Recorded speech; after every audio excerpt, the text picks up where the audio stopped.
नमस्ते दोस्तों, suspense radio में आप लोगों का स्वागत है।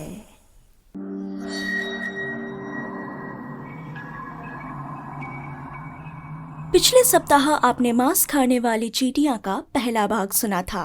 हमें पता है वो रहस्यमयी और दर्द भरी आवाज किसका है और मिताली की आंखों के सामने वो चित्र बार बार क्यों आ रहा है। वो जानने के लिए बेचैनी से आप अभी तक वेट कर रहे हैं, है ना?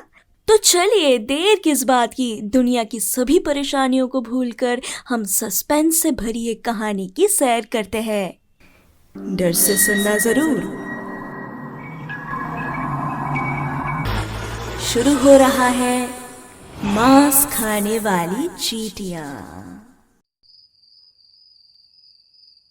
मैडम, आप आ रही हैं? दूर से ही कर्मचारी की आवाज गूंज उठी।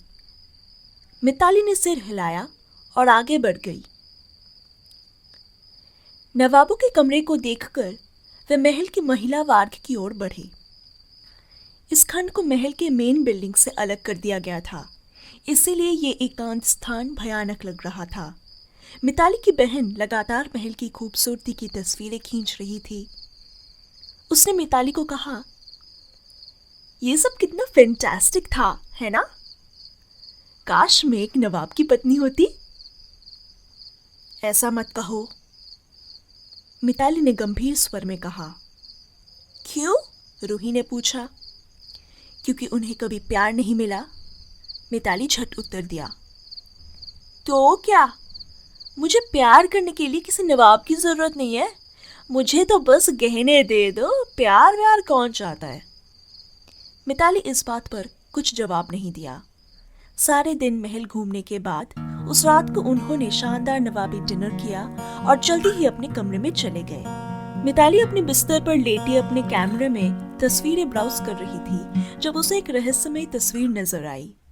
वो एक पेड़ का चित्र था और उस पर दो बेगमों के नाम खुदे हुए थे।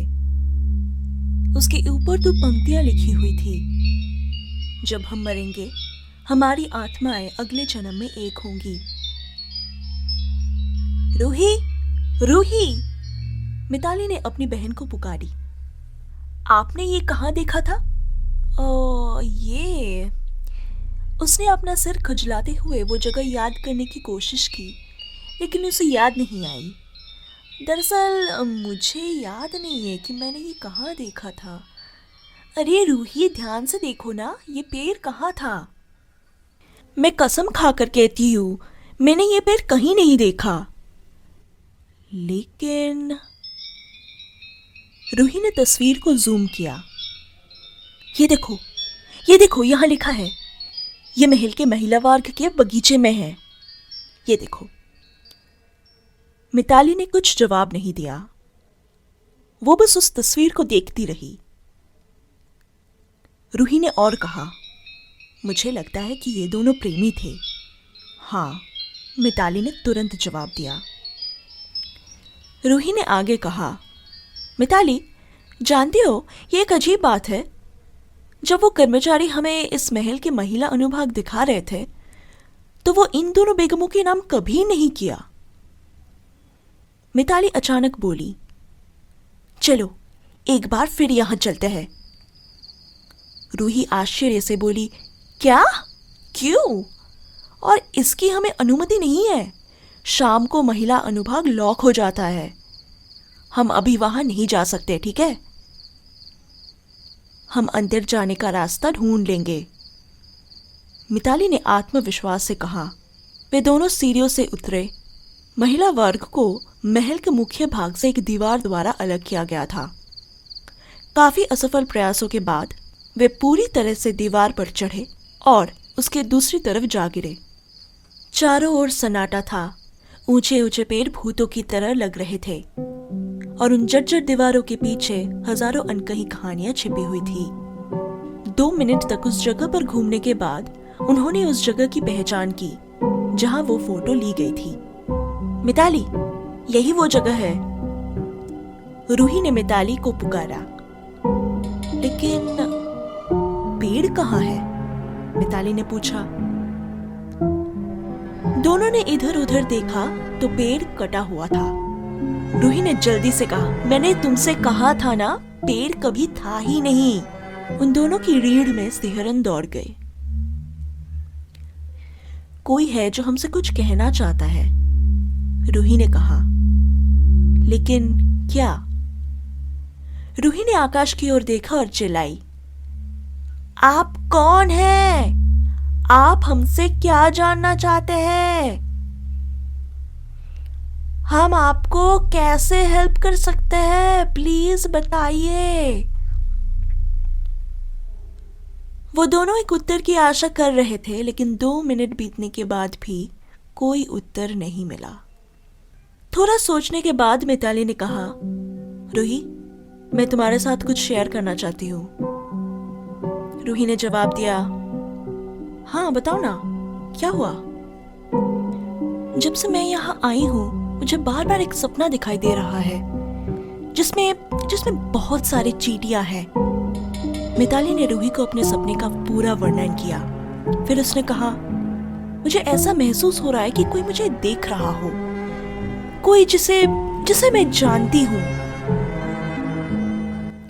मुझे ऐसा महसूस हो रहा है कि मैं ऑलरेडी यहाँ आ चुकी हूँ। मुझे नहीं पता रूही कि ये सपना मेरे पास बार बार क्यों आ रही है, लेकिन मेरे साथ इसका कोई तो संबंध है। तुम बताओ। हाँ मिताली, कोई तो संबंध है, लेकिन क्या? ढूंढना पड़ेगा। कैसे रूही, कैसे ढूंढेंगे हम? इन बातों के बीच में अचानक दोनों ने एक कानाफूसी सुनी।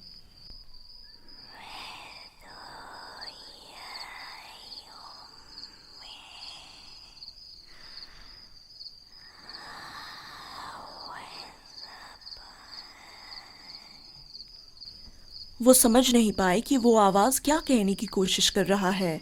रूही ने फिर से फोटो को देखा।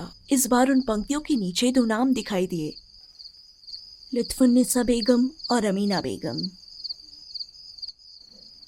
मुझे लगता है आपको इसका हल करना पड़ेगा मिताली, नहीं तो ये आपको नहीं छोड़ेगा। रूही मामले को सुलझाने की ठान ली। हाँ, पर कैसे? वही तो मैं सोच रही हूँ रूही। एक रास्ता है, लेकिन उसके लिए तुम्हें हिप्नोटाइज करना पड़ेगा। क्या? मुझे तो लगता है कि ये एकमात्र तरीका है। लेकिन वो आप यहाँ नहीं कर सकते। अरे क्यों नहीं, यहाँ पर बैठने की जगह है, ये तो परफेक्ट जगह है हिप्नोटाइज करने की। पेड़ के पास बैठने की जगह थी। रूही जाकर वहां बैठ गई। फिर रूही मिताली को हिप्नोटाइज करना शुरू किया। रिलैक्स करो, समय को पीछे ले जाओ, धीरे धीरे। उस समय को याद करो जब तुम 15 साल की थी। तुम्हारी 15 साल की यादें को मन में लाओ। कैसा फील हो रहा है? बहुत अच्छा फील हो रहा है। अब और भी पीछे चले जाओ, जब तुम मात्र 5 साल की थी। अब 5 साल की घटनाओं को याद करो। फिर उस समय में वापस चली जाओ जब तुम माँ की पेट में थी, एकदम सिक्योर्ड। अच्छा लग रहा है मिताली? हाँ, बहुत अच्छा महसूस हो रहा है।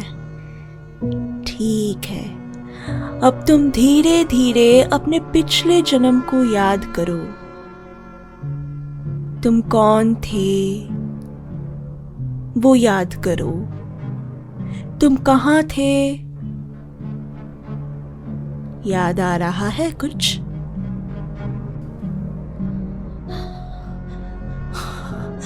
हाँ। क्या याद आ रहा है रूही? क्या दिखाई दे रहा है तुमको? लुत्फुनिसा, हम कल तक मर जाएंगे। नौकरों ने हमें धोखा दे दिया। नवाब को अब हमारे इश्क के बारे में पता चल गया है। लुत्फुनिसा,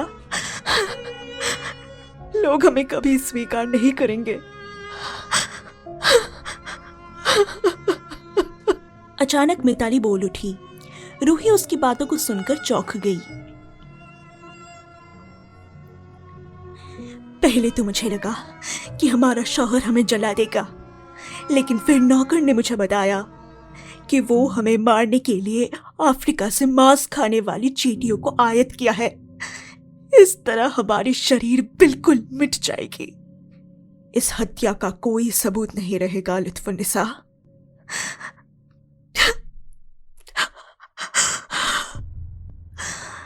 लेकिन तुम चिंता मत करो, वो हमें नष्ट नहीं कर पाएगी। हमारा इश्क हमेशा जीता रहेगा लुत्फुन्निसा। वो आसफुद्दौला की आत्मा, उसकी आत्मा उनके मृत्यु के बाद हमेशा के लिए